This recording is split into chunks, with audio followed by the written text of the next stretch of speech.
రాష్ట్రంలో ఒకవైపు పాలనను పరుగులు పెట్టిస్తూనే మరోవైపు అభివృద్ధి పనులపై ముఖ్యమంత్రి చంద్రబాబు నాయుడు కలెక్టర్ల కాన్ఫరెన్స్లో కీలక ఆదేశాలు జారీ చేశారు.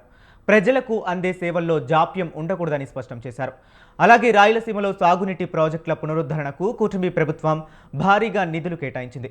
అటు రైల్వే ప్రాజెక్టుల విషయానికి వస్తే కనిగిరి వాసుల దశాబ్దాల కళ నెరవేరబోతుండగా విశాఖ రైల్వే జోన్ ఏర్పాటు నేపథ్యంలో ఆదాయ మార్గాల బదిలీలపై కొత్త చర్చ మొదలైంది. ఇక ఉమ్మడి గోదావరి జిల్లాలో రైతన్నలు దళారుల చేతిలో దగా పడుతుండడం ఆందోళన కలిగిస్తుంది. నెల్లూరులో రాజకీయ వేడి కొనసాగుతుంది. మాజీ మంత్రి కాకాని కోర్టుకు హాజరు కావడం చర్చనీయాంశంగా మారింది. వీటన్నిటిపై మరిన్ని వివరాలు మా ప్రతినిధులు అందిస్తారు.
కనిగిరి వరకు రైలు సర్వీస్ ప్రారంభానికి సంబంధించి అధికారులు ఏ సమయానికి డెడ్లైన్ విధించారు?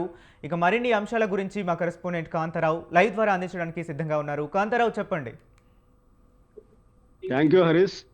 ఆంధ్రప్రదేశ్ రాష్ట్రం ప్రతిష్టాత్మకంగా చేపట్టిన రైల్వే ప్రాజెక్టు ఇటు నడికుడి శ్రీకాళహస్తి మీదుగా అయితే సాగుతున్న పరిస్థితి అయితే ఉంది. అయితే కేంద్ర ప్రభుత్వం సహకారంతో ఇటు రాష్ట్ర ప్రభుత్వం అటు కేంద్ర ప్రభుత్వం 50% నిధులతో నడికుడి శ్రీకాళహస్తి రైల్వే ప్రాజెక్ట్ అయితే పూర్తి చేస్తున్న పరిస్థితి అయితే ఉంది. అయితే నడికుడి శ్రీకాళహస్తికి సంబంధించి నడికుడి నుంచి శ్రీకాళహస్తి కనిగిరి వరకు రైల్వే లైన్ అయితే పూర్తి చేయటం అయితే జరిగింది. అయితే అప్పటికే ట్రయల్ రైడ్స్ కూడా పూర్తి చేసిన విషయం తెలుస్తుంది. అయితే నడికోడి నుండి ఇటు గుంటూరు జిల్లా కానీ అలాగే ప్రకాశము నెల్లూరు జిల్లాల మీదుగా ఈ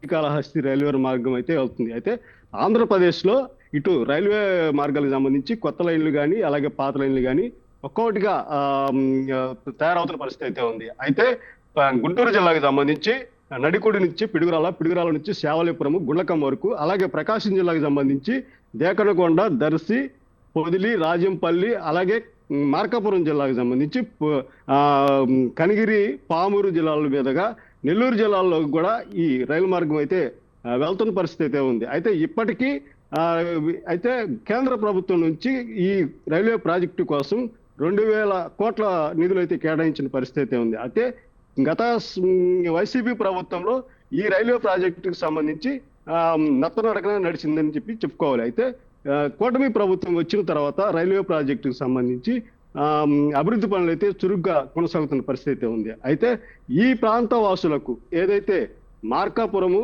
ప్రకాశం జిల్లా, నెల్లూరు ఈ మెట్ట ప్రాంతాలకు సంబంధించి ఇటు రవాణా సౌకర్యం కోసం ఇక్కడ రైల్వే ప్రాజెక్ట్ అయితే నిర్మిస్తున్న పరిస్థితి ఉంది. అయితే ఈ ప్రాంతంలో ఉన్న నిరుద్యోగులకు కావచ్చు, అలాగే విద్యార్థులకు కావచ్చు, అలాగే రైతులకు కావచ్చు, ఈ రైల్వే మార్గం అనేది చాలా ఉపయోగపడే అవసరం అయితే ఉంది. అలాగే ఇటీవల వరద పరిస్థితులను దృష్టిలో పెట్టుకొని ఏదైతే ఇటు ప్రధాన రైల్వే మార్గం అయితే నెల్లూరు నుండి అలాగే విజయవాడ వరకు ఉన్న ప్రధాన రైల్వే మార్గంలో వర్షాల కారణంగా అప్పుడప్పుడు రైలు రాకపోకలు నిలిచిపోతున్న పరిస్థితి అయితే ఉంది. అలాగే ఇటు గుంటూరు నుండి ఇది కర్నూలు వరకు ఉన్న ప్రధాన రైల్వే మార్గం కూడా అలాగే వర్షాల ప్రభావంలో ఆగిపోయే పరిస్థితి అయితే ఉంది. అయితే ఈ నడికోడి శ్రీకాళహస్తి వరకు ఉన్న ఈ రైల్వే మార్గము ఇటు వరద ప్రభావం తట్టుకొని రవాణాకు ప్రశాంతంగా ఉండే పరిస్థితి ఉంది. అయితే రవాణాకే కాకుండా అలాగే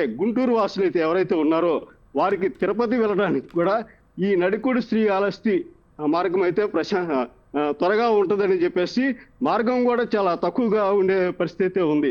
అయితే ఈ వెంకటగిరి అలాగే శ్రీకాళహస్తి మీదుగా రేణిగుంట నుండి ఇటు మద్రాసు ఓకే, రైట్. వెళ్ళడానికి కూడా ఈ రైలు మార్గం అయితే ఉంటుందని చెప్పుకోవచ్చు. అలాగే ఈ ప్రాంతం వాసులు ఇటు విజయవాడ కానీ అలాగే హైదరాబాద్ వెళ్ళడానికి కూడా ఓకే, రైట్. ఈ రైల్వే మార్గం అయితే ప్రశాంతంగా ఉంటుందని చెప్పుకోవచ్చు. Harish. Okay, right. Thank you Kantharao.